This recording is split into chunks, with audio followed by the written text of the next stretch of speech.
Salutations SSDI. Installez-vous, mettez-vous à l'aise, je vais vous raconter quelque chose.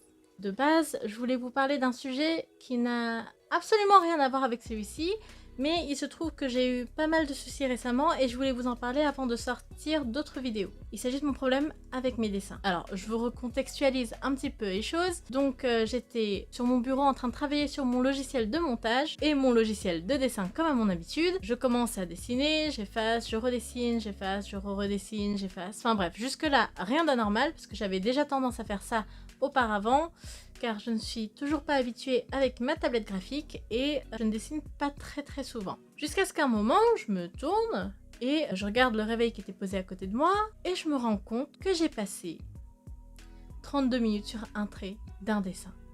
Et le pire, c'est que c'était un dessin qui devait faire partie d'une animation que je voulais faire et qui devait être rapide, parce que je voulais changer de style et passer sur un côté un petit peu plus brouillon, croquis. J'en ai parlé à quelques-uns de mes amis, je leur ai demandé si ça allait déranger si je changeais de style pour mes vidéos de dessin anecdotes avec animation, et ils m'ont dit que ça ne posait pas de problème tant qu'on reconnaissait les personnages et que je racontais bien mon histoire. Du coup, je me suis dit, yes! De 1, je pourrais être un peu plus productive sur YouTube parce que je mettrai en ligne des vidéos animation un peu plus souvent, et de 2, ça me permet de m'améliorer en dessin et de pouvoir dessiner plus rapidement. Sauf que, vous imaginez bien que passer 32 minutes sur un trait d'un dessin, c'est long. C'est très long. Je risque pas de sortir ma vidéo avant 2-3 semaines. Donc, je me suis posée, je me suis dit, ah Neri, là il y a un problème, faut que tu trouves une solution parce que tu n'arrives plus à dessiner. Et oui, je n'arrivais plus à dessiner du tout. J'arrivais plus à faire de brouillon, pour vous dire. Donc, je me suis dit, attends, mais qu'est-ce qui t'arrive, Neri? Déjà, qu'est-ce qui te bloque? Donc, je réfléchis, je me suis dit, ah, est-ce que c'est parce que je ne veux faire que des dessins parfaits? Puis j'ai réfléchi un peu plus longtemps et je me suis posé la question autrement. Je me suis dit, est-ce que je suis devenue perfectionniste? Je vais vous répondre tout de suite, je pense être perfectionniste. Mais à toute petite dose. En plus, il n'y a pas de mal à être perfectionniste, puisque dessiner, effacer et redessiner, en soi c'est juste pour améliorer un peu plus ce dessin. Sauf que là, je ne dessinais pas pour m'améliorer, je dessinais, j'effaçais et je redessinais parce que j'avais peur. J'avais peur de vos réactions face à mes dessins. Que vous vous disiez, ah mais en fait elle dessine mal. J'avais peur de vous. Vous me faites peur. Le problème, c'est que la nuance entre les deux, donc entre dessiner, effacer, redessiner pour s'améliorer et dessiner, effacer et redessiner parce qu'on a peur de la vision des gens, elle est très floue. Parce que moi, quand je dessinais et que je recommençais, je me disais vraiment, ah bah non, je recommence parce que je peux mieux faire. Sauf qu'au fond de moi, tout au fond de moi, bah, j'avais juste peur de vous. J'avais peur de votre vision de moi à travers mes dessins. Que vous disiez, bah en fait c'est une mauvaise artiste, elle dessine très mal en réalité. Mais on va pas se mentir. Et je pense que vous le savez déjà, mais je ne suis pas parfaite. Désolée de vous décevoir. Vous n'êtes pas parfait. Rien dans la vie n'est parfait. On peut parler de perfection quand on parle de chiffres, on parle de faits scientifiques, ou quand on veut devenir docteur peut-être, ok.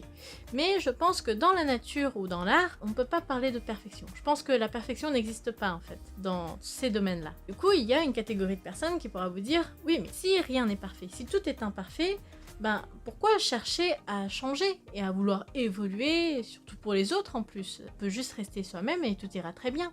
Eh bien je ne suis pas d'accord avec cette mentalité-là non plus. Oui, je suis très chiante. Parce que, supposons, peut-être que vous êtes une mauvaise personne. Peut-être que je suis une mauvaise personne. Et je ne le saurai jamais si j'ai cette mentalité-là. Et je vais vous donner un exemple. La plupart des mauvaises personnes pensent qu'ils sont parfaits. Parce qu'ils auront accepté tous leurs défauts, qu'ils vont en faire des particularités qui leur sont propres, et qu'ils considèrent parfaits. Et vous voyez un peu le bail ? Donc comment faire? Parce que d'un côté on risque de devenir perfectionniste, obsessionnel, qui va faire un trait, l'effacer, refaire un trait, l'effacer, refaire un trait, l'effacer, enfin bref, ce que j'ai fait tout à l'heure. Ou sinon on peut devenir un flemmard qui en a absolument rien à foutre et qui vous dessinerait des personnages en bâton. Je pense que le mieux c'est de trouver le juste milieu, l'équilibre parfait. Après, il est vrai qu'on vit encore dans une société qui apprécie les choses parfaites. Je vous donne quelques exemples. Je vous donne l'exemple de la K-pop par exemple. Je dis beaucoup d'exemples. Donc je vous donne l'exemple de la K-pop où tout le monde est parfait. Enfin, tout est parfait. Les MV sont parfaits, les chorégraphies sont parfaites, les idoles sont parfaites, ils ont des peaux parfaites. Enfin, presque tout est parfait dedans et il s'agit quand même de l'une des plus grandes industries au monde.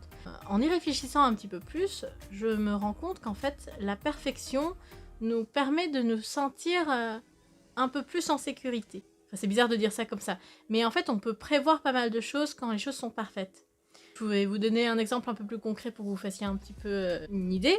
Je vous propose 2 pièces. Une pièce qui est totalement sale, lugubre, dans un bordel pas possible, et une autre pièce qui est propre, belle, rangée au millimètre près.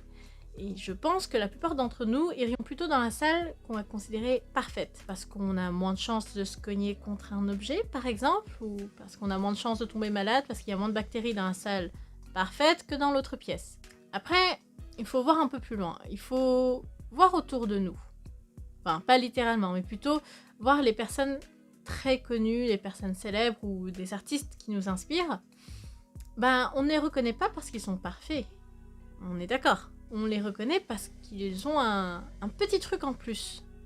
Je vous donne l'exemple de Picasso, qui est un grand peintre. Il a déjà fait des peintures très réalistes, très proches du parfait en fait, mais on ne le reconnaît pas avec ses peintures réalistes, on le reconnaît avec le cubisme qui est un mouvement de peinture qu'il a créé. Il a en quelque sorte mis une partie de lui dans son art.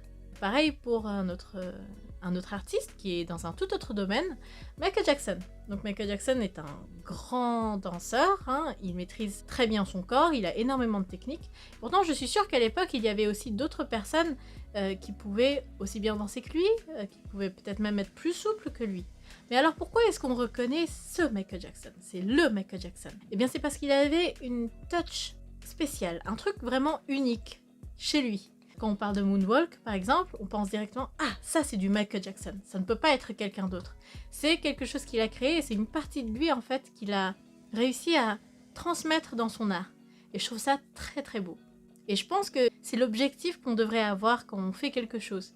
Il y a un art qui représente très bien ce que je vais dire, qui colle parfaitement avec l'image que j'ai en tête de la direction qu'on devrait prendre en fait quand on fait quelque chose, qui est le kintsugi. Le kintsugi, c'est un art qui nous vient du Japon et qui découle du bouddhisme. D'ailleurs, dans le mot kintsugi, on a 2 termes, kin qui veut dire or et tsugi qui vient de tsugeru qui veut dire attaché, donc de l'or attaché. Et cet art consiste à récupérer des éléments cassés, comme des assiettes, des bols, des vases, et de les réparer en utilisant de l'argile et de l'or pour décorer au niveau des brisures. Et je trouve ça vraiment très beau. Donc c'est un art que je trouve déjà très pratique et qui est très très beau. Pratique déjà parce que tu récupères un peu les objets que tu as cassés et tu les répares. Donc au lieu de les jeter, c'est pas mal.